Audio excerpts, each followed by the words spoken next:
Welcome to Talking with Tech. I'm your host, Rachel Mado, joined as always by Chris Bugay. Hey, Chris, how are you? I'm all right. How are you? I'm good. What you got for me today? Well, here we are at the beginning of a new year, and I think it's a great time to make a commitment that if you're making videos, you put captions on those videos. And I just have a quick little story to tell you, Rachel, that my daughter, we were sitting around having dinner, and my daughter was sitting there, and she's like, Dad, guess what I did today? It's like, what do you mean? What did you do? And she's like, I taught one of my classmates about Apple clips. And I was like, what? Tell me. And she's like, well, so we had this project we had to do for class, and the teacher said we could use whatever tools we wanted. And my friend was really struggling. She didn't know what she wanted to make. And we landed on, she's like, should I make a Google Slides or should I make a, I don't remember what I'm not even sure that Maggie told me what the content was about, but they just had to make something. And so Maggie was helping her brainstorm what tools she could use. And she said, what about a video? And she's like, yeah, I make videos all the time.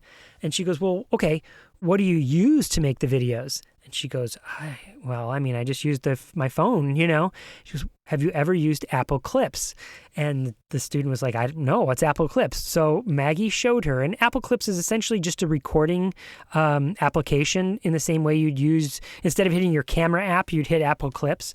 But what it does is when it makes the video, it's auto captioning the video for you. So the captions are embedded right into the video that you're making. And it has a way to do edits. Now, it does a lot more than all of that, right? But that's the part that I care about. And it was just so great that my daughter was like, yeah, Dad, guess what I did? It was so cool. Look at you just raising humans to be inclusive and to think about inclusivity. I love it. And not only just my daughter, right? I mean, a little me in the making, but she inspired someone else to do it, And then that other person can now spread that word like, hey, maybe they'll meet another friend and talk about it. Or when they make the video and the captions are there, the teacher might ask, hey, how'd you get the captions in?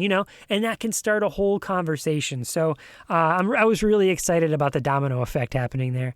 Yeah, and I think it just speaks to how important it is to think about how much of an impact you can have as an educator, because I think we sometimes forget how young, impressionable students are. And when they have a teacher that tells them, yeah, you should put captions on all your videos so that everybody can benefit. That small statement can make a huge splash in the way that kids think about things.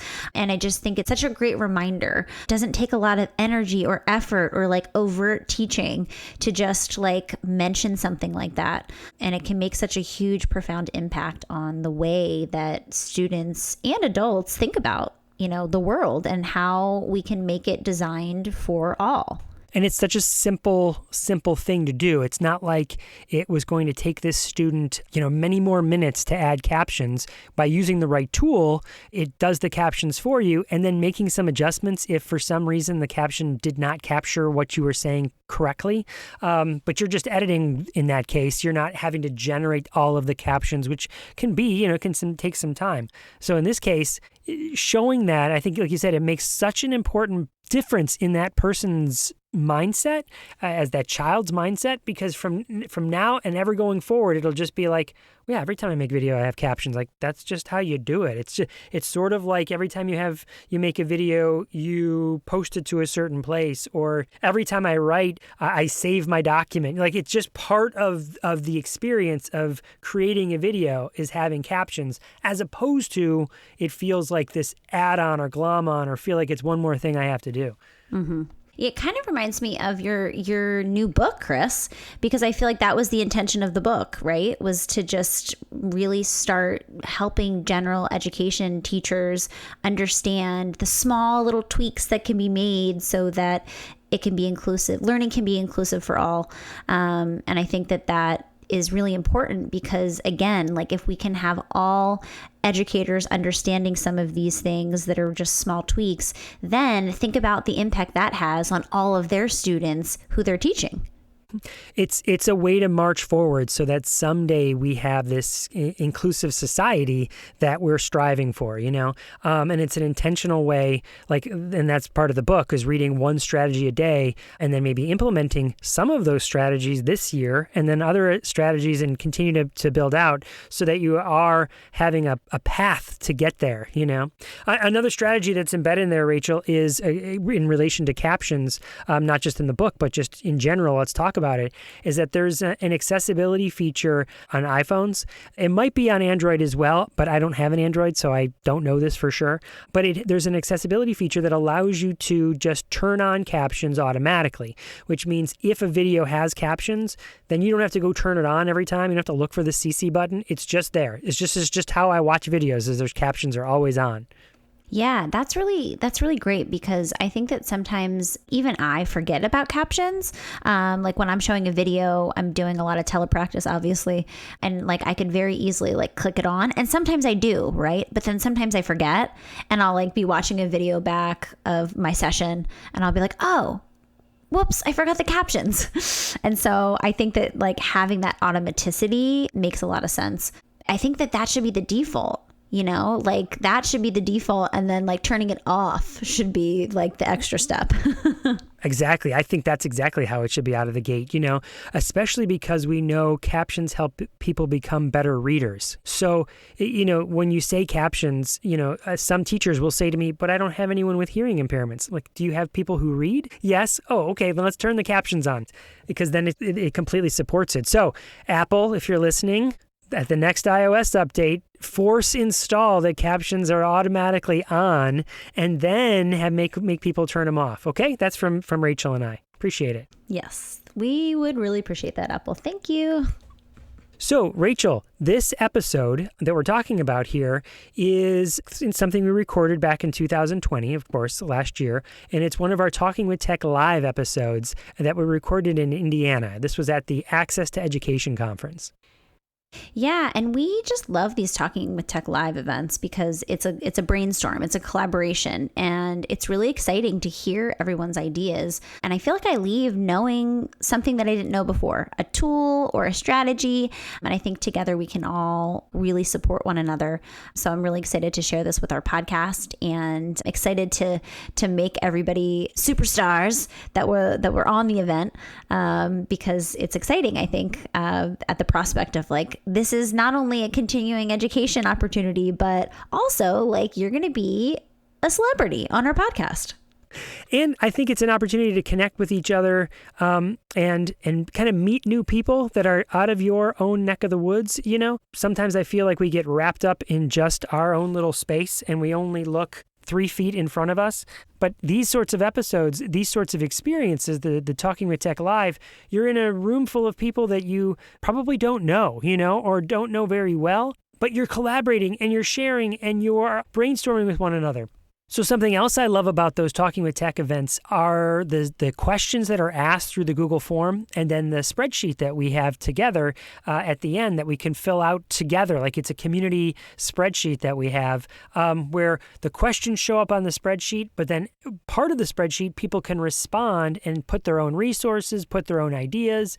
And so by the end, you have this kind of robust note-taking application, note-taking place where you can go and read all the notes and read what everybody was sharing. And I have to say, I've actually gone back to those. I've been oh, what was that one person talking about for this one specific issue that I had? And then I'll just go back and search it. And that's what's really nice, is that I feel what happens when you go to some type of professional development course, you kind of write notes and maybe you have a slide deck or something like that. And then I don't know, it's just I feel I hardly ever go back to search for things. But I love the idea of the Google Sheet, because it's it has a search feature. I can just plug in what I'm looking for and then find it. And those links are really important, which is why we wanted to make everything digital, so that you could simply just put a link in and then click on the link and share it with everybody. And the way we've set it up is that if you've come to one Talking with Tech Live event, you get access to the entire spreadsheet. There's different tabs at the bottom for any one that we've come to. So I think that is super fun for people too, is because you can go back and see what other questions were asked at different events. And there's lots of resources on there. So without further ado, let's listen to part 1 of Talking with Tech Live at the Access to Education Conference 2020.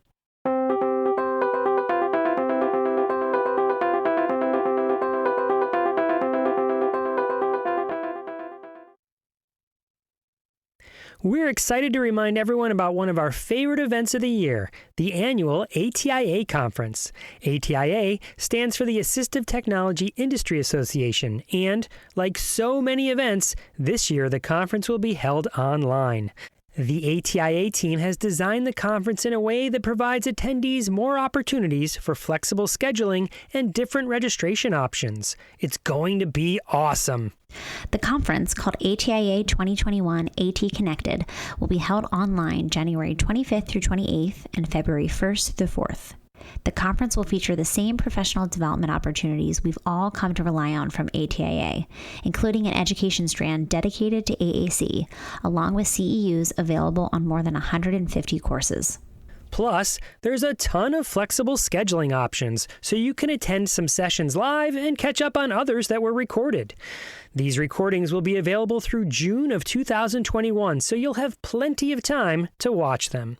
This year, there's also a range of registration options, including full conference, single strand, 1 day, and even a free option. With all of this flexibility and a free registration option, there's absolutely no reason not to attend. Chris and I will be there too. We're leading the course called Designing and Delivering Empowering Experiences to Teach Language Using AAC. This 6-hour course is a virtual seminar held over 2 Saturdays, January 30th and February 6th, both starting at 9 a.m. Pacific, 12 Eastern. We've put together an experience that allows you to take a deep dive into AAC. You can register by going to bit.ly/TWT ATIA 21. It's a great example of one of the flexible options you have for ATIA 2021. You can pick and choose the sessions and schedules that work best for you, and you can even take an intensive course like our virtual seminar to really hone in on a topic that matters most to you. And that's not all. Guess what? Talking with Tech listeners can get a special discount when registering for this conference. To get 20% off the full conference registration, go to atia.org/talkingwithtech and enter the discount code ATIA21Vision, all caps. So head on over to atia.org/talkingwithtech and enter the registration code ATIA2001Vision today. See you at ATIA.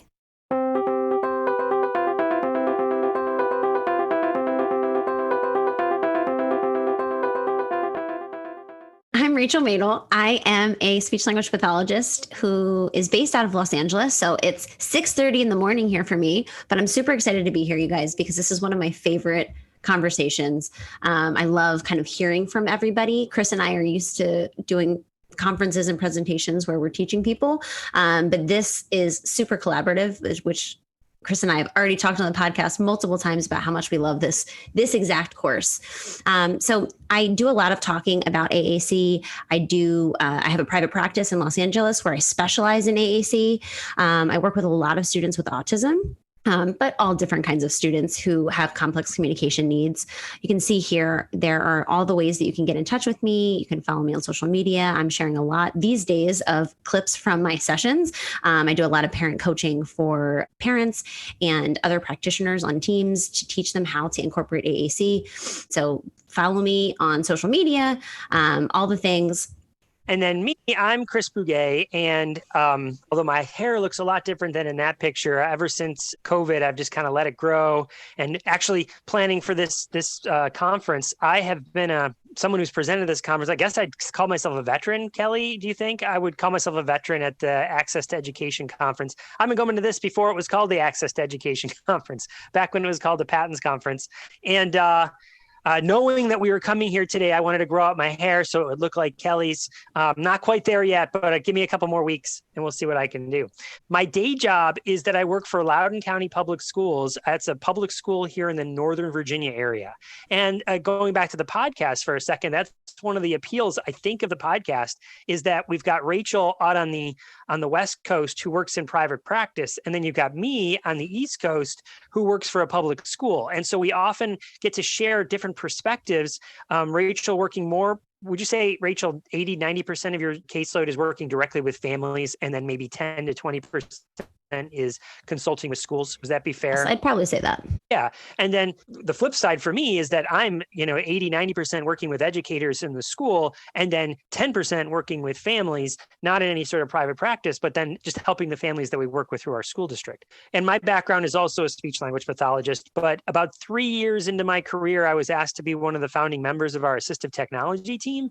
And I've been doing that ever since. So I think of myself as sort of an inclusive design facilitator or inclusive design educator that has a speech background as opposed to a speech therapist that works in that arena. And I've had the great fortune to write a couple books. The most recent book is The New Assistive Tech, Make Learning Awesome for All. That came out 2018. So we're closing in on 2 years now. And in that time, been working on a new reveal, which I'm about to reveal here in a second.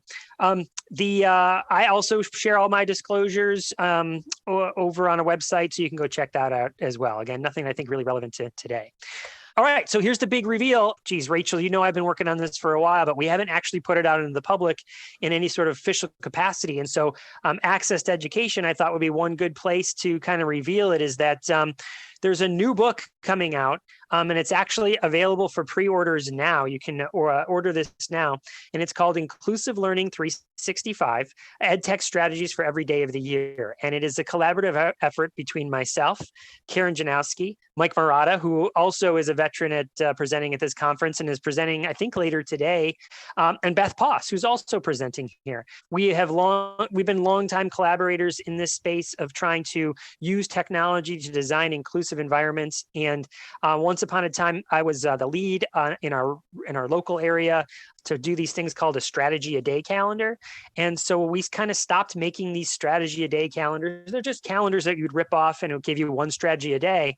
Well, because of my relationship with ISTE, I went to ISTE, the publisher of those two previous books, and said, hey, what do you think about making a book that's one strategy a day that teachers could use? And it's really geared towards general education teachers. I mean, it's really for anybody, but the idea that we can't get to inclusive environments if we don't invite our general ed friends to start designing them with us.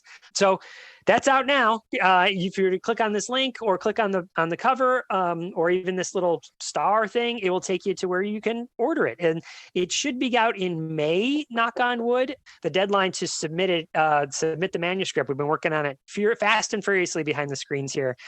And it's due right here before Thanksgiving. So as soon as we get off of this, back to work. And I can attest that Chris has been spending a lot of time writing this book, and I'm super excited to buy it. Thanks, Rachel. Let me ask this quick question of everybody in who's participating today. Can you type in the chat how many proficient users of AAC you know? Type in that number. Like, think about it. I know that person and that person. I mean, go ahead, type it in. How many do you actually met? There, Michelle says 1. Brooke says 1. Lauren says not enough. 2, 3, right?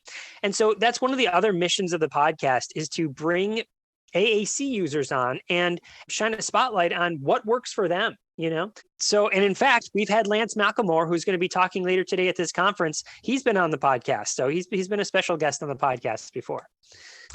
All right, so now into the more fun part of the session. I mean, I love Rachel and I when we talk about this kind of stuff. We could talk about it all day, but now this is what the real crux of the session is. It's all about you and questions you might have, experiences you might be having. If you'd like to talk, just pop on your camera. We'll see you, and then we'll be able to call you on, and you can answer the question too.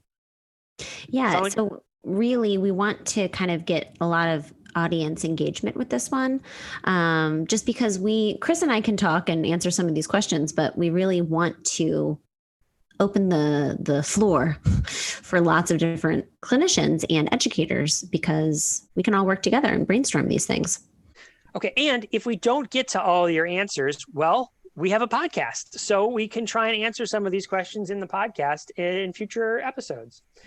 All right, so let's go with the very first question. Are you ready, Rachel? Yes. Brittany was first. Do you always start with something high-tech, an iPad, tablet, AAC apps? Are PECS or similar things still a thing? Great question. Who would like, is there someone who would like to come on and answer that before Rachel and I give our opinion? All right, we're going to get, people are a little shy at first here in the morning. So go ahead, Rachel. Do you want to give your answer there? Yes. So I think that this is one I get a lot. It's like, is PECS, what about PECS? Because that's kind of where we start with AAC. And it's interesting because I feel like that's now changing. It used to be like, it was just, okay, we've exhausted working on speech. And so now we're going to, either do sign language or we're going to do PECS. And then once we get to a certain level of PECS, then we're going to do a high-tech device. And so, we don't need to follow that typical trajectory. I think that it's really important to think about the student and why are you choosing the tool that you're choosing? And more importantly, are you thinking about long-term AAC? Because the reality is, like, some kids will use AAC and then they won't need AAC anymore. But some kids will need AAC the rest of their lives. And so I always like to err on the side of caution and think more long term, because the worst situation is, having a student do one form of AAC and then a year or two later doing a different type of AAC and then a year or two later doing something else. Having a system that has longevity, that we set up in a strategic way that can really think about long-term success, makes a lot of sense to me. And so with PECS, the problem that, I have is that it's not a really good, robust, long-term solution. There's no ability to type. And more importantly, I find in my clinical practice that the motor planning aspect is what's challenging. So what Chris was talking about with motor planning, the icons stay in the same place. If we have picture exchange, oftentimes what we're doing is we have a book and the picture cookies could be at the top and then the next time it could be at the bottom. And so what that does is it relies heavily on visual scanning and discrimination. Kids can't learn the motor plans oftentimes for pictures in a picture exchange book. So it just makes it harder. It makes it harder for communication to happen. Let me ask everybody, if you put this again, I'm going to ask you to put a number in the chat. Mm-hmm. And that number is, how many adult users of PECS do you know? Go ahead, put that number in the chat. There you go. So that's exactly why I used to be a PECS person. I used to try it with students for many years. And then I moved. It was on me to move because I looked at that number after years and years of working with kids and looking at really where it started for me was, okay, how many kids do we have graduating using that strategy? And I got the same answer as all you did. And I thought there has to be a better way. There has to be a different way to get at this. I will sub out the word high tech there, Brittany, with robust. I wouldn't say necessarily that you need to start with high tech or that a student needs to have high tech. What you need instead is something that is robust. Why I throw that in there is because there might be people who are very functional users of pod books, which is the robust language system, but it isn't necessarily high tech. It's got lots. So robust means thousands of words, or access to thousands of words. Anyone else have thoughts there? No. I also think I'm more inclined to, like Chris said, use low tech. But I'm more inclined to use something like a communication board, because then at least we're focusing on core vocabulary and we're also supporting motor planning. And so there's lots. I definitely support low tech AAC because I think it's a great backup. I think it's a great reminder for families. I'm constantly like, take a screenshot of the device and put it in every room of the house in case the device isn't there. You still have an opportunity to model, but like Chris was saying, it's not really a long-term solution. I will say when I'm working with really, really young kids, really, really young, like I'm talking less than 2, sometimes what I'll do is I'll have parents like take pictures of their favorite things as a way to at least be able to point when they're not able to approximate a word. So there's caveats to all this, right? It's not like only this. But when we're thinking generally speaking, I like to think long term. The other thing that I would add about the low tech is that you heard Rachel say it. We are fans of low tech because, again, every adult user, functional user of AAC I've ever met has one primary system and then a bunch of alternatives. And that's what Rachel was getting at earlier. It's been a kind of a big takeaway from us from working in the podcast is that, well, I use a phone and I use an iPad and I use sticky notes. Well, I got some right here, right? And I have all these different ways I communicate. There are alternatives that sometimes, depending on the task that I'm going for or the situation that I'm in, I might use any of these tools to communicate. But my primary way of communicating is my voice.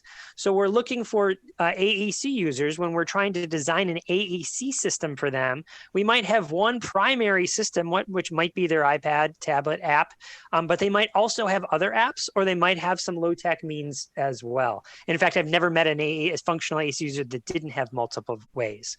In fact, I don't know if there's going to be a Q&A later, but ask Lance. I wonder what other tools he used besides his Lamp for Words for Life system. All right, are we ready to move on, Rachel? Or anyone else want to add anything here? Yeah. Yeah, so you should all have access to edit this stuff over here on the right. These solutions, ideas, strategies. So even if you don't feel comfortable coming on camera or having your voice, you can still put your answers over here. This next question is about virtual AAC, and I'm sure you guys have a lot of tools, strategies, and so having them in this spreadsheet is really helpful for everybody. We can all take away all of the links and all of the things that people can share. Thanks, Rachel. Rachel, is it time to move on to the next question? I think so, Chris. Sounds like a dog toy. Any tips for using AAC devices for virtual learning? I'm going to go first here, Rachel, but then let's open it up to everybody else. Yep. Okay. So my very first tip here for virtual learning is the idea that probably 80 to 90% of our therapy has been direct therapy, like prior to COVID. And maybe 10 to 20% has been some sort of like working with the family. And with people being at home more frequently and you're doing virtual learning and kids are at home, this is an opportunity to flip that dynamic so that maybe we can spend more time coaching the family members on how to do this. A huge barrier to successful AAC use is the fact that we have such a high turnover rate in both special education and general education. I mean, there's a teacher shortage everywhere. So it is not unlikely for a young student to have, before they leave elementary school, to have 3, 4 different speech therapists, 4 different autism teachers, 4 different, clearly every year they're moving, unless they loop with their general ed teacher, most of the time they are having a new teacher. But the one consistent force is typically their family. So if we can teach the family how to be good communication partners and work with the communication device, they can be the stable force. So that I think that has to be the principle in our mind is how much more can I work with the family and coach the family to have them learn the skills more so than the educators. That's my number one, Rachel. What about everyone else? What would you say? I agree. I'm going to wait to share my thoughts because I want someone else to put something in the spreadsheet, or you can turn your mic on and you can chat with us. I knew Lauren was going to come on. I knew it. Lauren, you're such a ringer. Lauren, I think you got a chicken, didn't you? Oh, yeah. Hold on. PECS is over at my desk. I'm at my work and I had to switch locations, but his name is PECS. So check out our presentation because PECS will definitely be making his appearance over there too. Awesome. And Lauren, what are you presenting on? Just real quick, do a quick plug. We're doing some work on wordless books and using wordless books. So, that's a perfect one for talking. Are we going to show off some Pete the Cat? Yeah. We have, we have a really great book that is set in Loudoun County. It's a book called Unspoken, and it's about a story of a freedom seeker during the time of the Underground Railroad and a wordless book. I don't know if you've heard of it. Have you heard of it? No, I can't wait to check it out now. You have to come. Yeah, totally.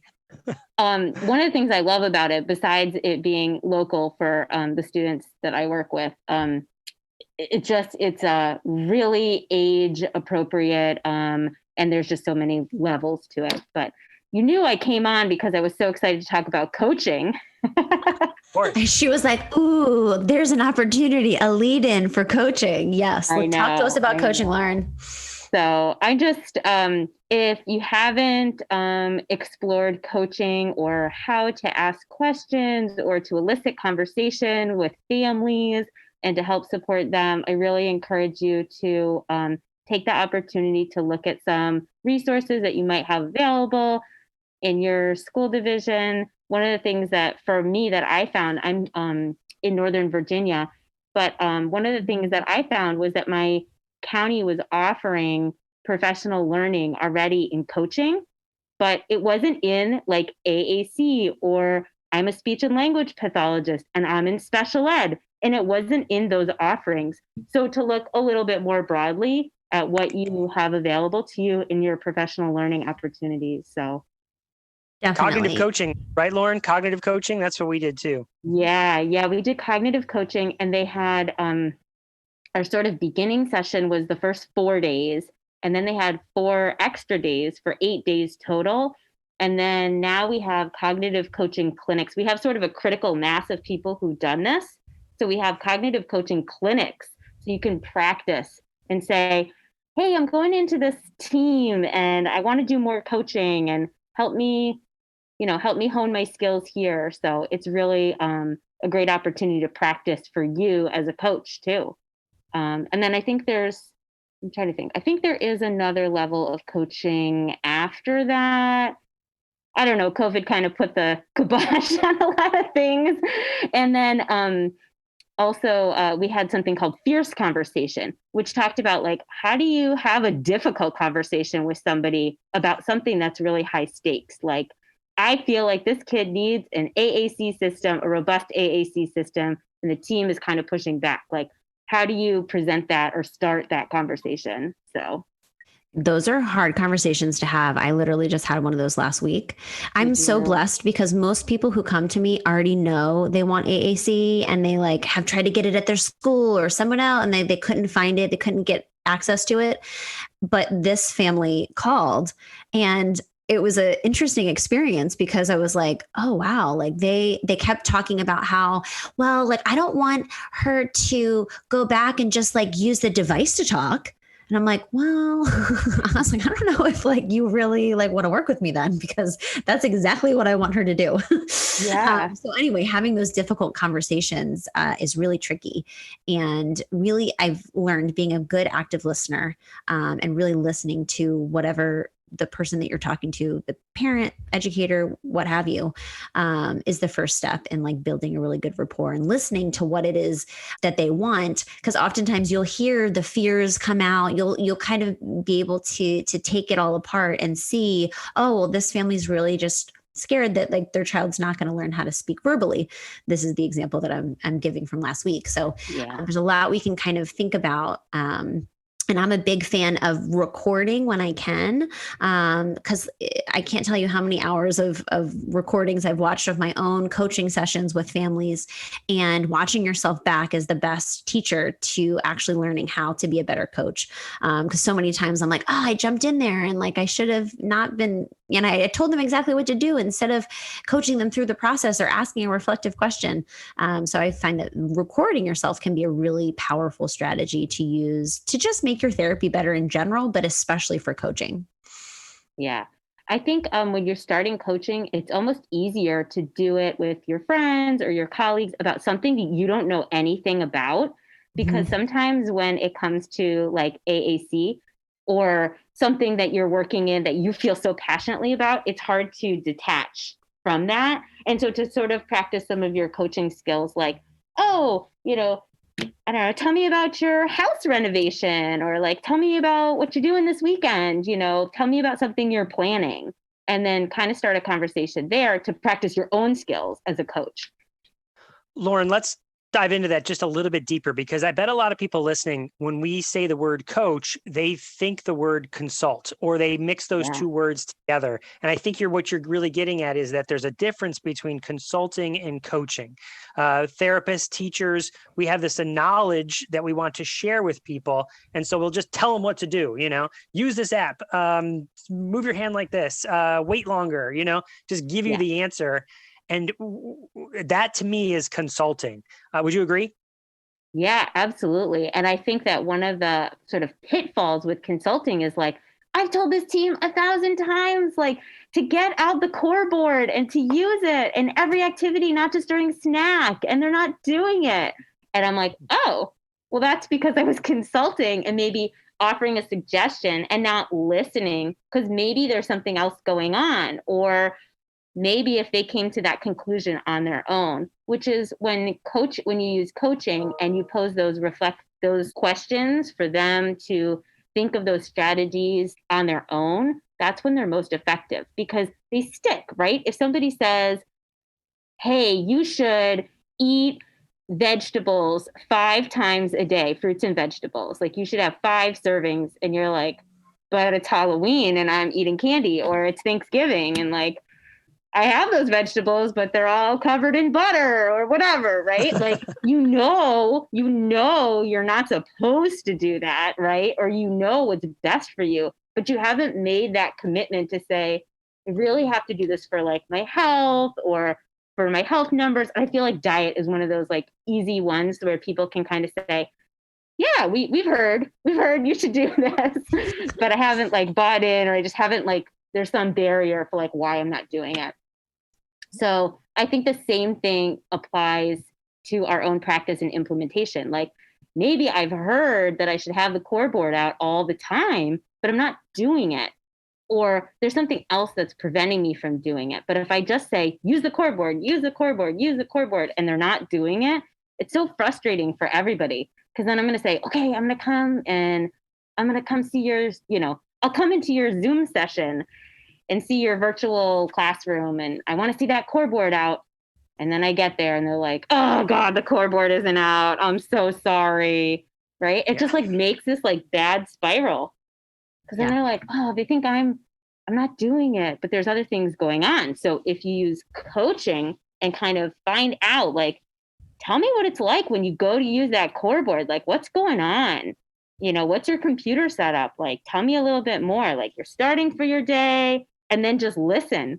You might identify that there's probably more barriers or other things to work on, or they might say, oh, I just didn't do it. I can't get over the hump, and I know I should, or whatever it might be. And then you'll be more effective because they'll be leading the conversation rather than you in a coaching model. I think also too, Lauren, like kind of what you're getting at is people need to come up with goals that are realistic for them. Like, we know that like model all day, every day, like we have these kind of lofty ambitions, and we know that the more modeling a child gets, the better outcomes we'll see. But like you're saying, listening to a communication partner and really figuring out like what makes sense for them in their specific, routines and life is ultimately how we get that buy-in, and we get, giving communication partners the autonomy to say like, okay, I can do it in this routine and this many times. All of a sudden they're more bought into the process because they've been leading the ship in a lot of ways. So I think that that's kind of what you're getting at too, is just like, we need to make things reasonable and realistic for people. And it's different. Different teachers have different, capacity, depending on the day, the month, the student, whatever. So I think it's just important to think about through that lens. Yeah. All right. Move on to the next question. We're going on. Thank you, Lauren, for hopping on. We could talk about coaching and consulting and all of those. I mean, we could do that it could be a 4-hour session, Kelly. All right. So the next question, I'm actually going to combine the next 2 questions together because they are very similar. So one is from Talking with Tech Superfan, and they write, how do you have conversations with schools when they will not allow AAC devices to go home? And then similar to that was, do you allow the AAC devices to go home? And should the student have 2 devices? So who wants to talk about that? Yeah, I want to know. Man, this is a tough one that I have a lot of feelings about. Well, as people are formulating their thoughts and thinking their stories, I'll tell you mine. For years, we have just allowed our assistive technology to go home with students. There had been whispers of that changing, like, yeah, well, it's not necessarily written in their IEP that it has to be provided at home. Should we be sending it home? Like, what if it breaks? Like all these kind of fictional scenarios that people were creating. And then COVID hit. And I was like, see, we don't have to, like, there were some school districts that were scrambling because people did not have the technology they needed at home. But our district, our administrators came and they said, Chris, where are we? Do kids have their communication devices? Do kids have what they need? And I was like, yeah, most of them do. And there might be 1 or 2 that we have to get something to them. But when we went to emergency distance learning, we're set. They at least have the tech at home. So yeah, we send it home, and I don't see the downside for that. There's all sorts of arguments that people might make, not based on fact or based on evidence. Let it go home and then let that evidence speak for itself. How many devices are getting stolen? Yeah, none. We've lost maybe 1 device in the last 5 years. So what's that? How much time are you spending creating a form, having arguments at IEP meetings? How much time and money are you spending that tracking all of that, as opposed to just letting it go home? Even if you lost 1 device or 2 devices, it's a drop in the bucket compared to the amount of money and time you're spent trying to stop that from happening. It's very, very rare families are trying to steal your school equipment. Exactly. And it's ultimately there's child's communication. So I think that your perspective is really helpful, Chris, because you come from the school side. I obviously feel the same as you. I feel like the kids need to have their communication systems all the time, because that's their voice. And especially if, that's their only voice. I just think it's so important, but it's a conversation with administrators, because I think it's oftentimes it comes, and it sounds like this Talking with Tech superfan, it comes from above them. So Chris, do you have any, strategies for just generally trying to see things happen with change in your district as far as administrators and having those, tougher conversations? Well, like I said, I would document how many times if you have forms like this, if you are sending it home, how many of them have not, how many of them, what's the evidence to suggest that the claim that people are going to steal them or break them or lose them is legit, right? That's a fear people have, but it's a fear not based on any sort of numbers usually. So show me the numbers, and then compare that to, it's costing the district this amount of time to have these conversations. We spent 30 minutes at an IEP debating whether it could go home or not. We have developed a whole form and system that we track of how many said that it could go home and it couldn't go home. And so that takes time, that takes money, and it takes effort. And I would also, then the last little piece of, knowledge that you could drop is that assistive technology is meant to be free to the family. So if it is written in the IEP and the location says home, then we do have to provide it. I'm advocating you don't even need to put it in the IEP that it's at home. I think you could just send it back and forth and that just be your practice and protocol. But I think, does that help as a strategy as far as how to move forward, is be like, actually, I think I have a way of saving us money and time, School districts, administrators like saving money.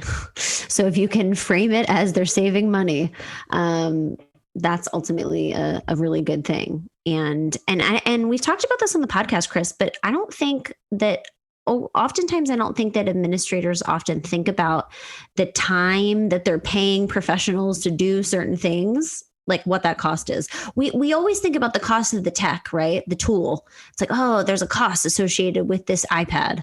But like what's more costly, and we've talked about this, is paying a speech language pathologist and an occupational therapist and all these people to sit around at a meeting to discuss something that, doesn't necessarily need to be discussed.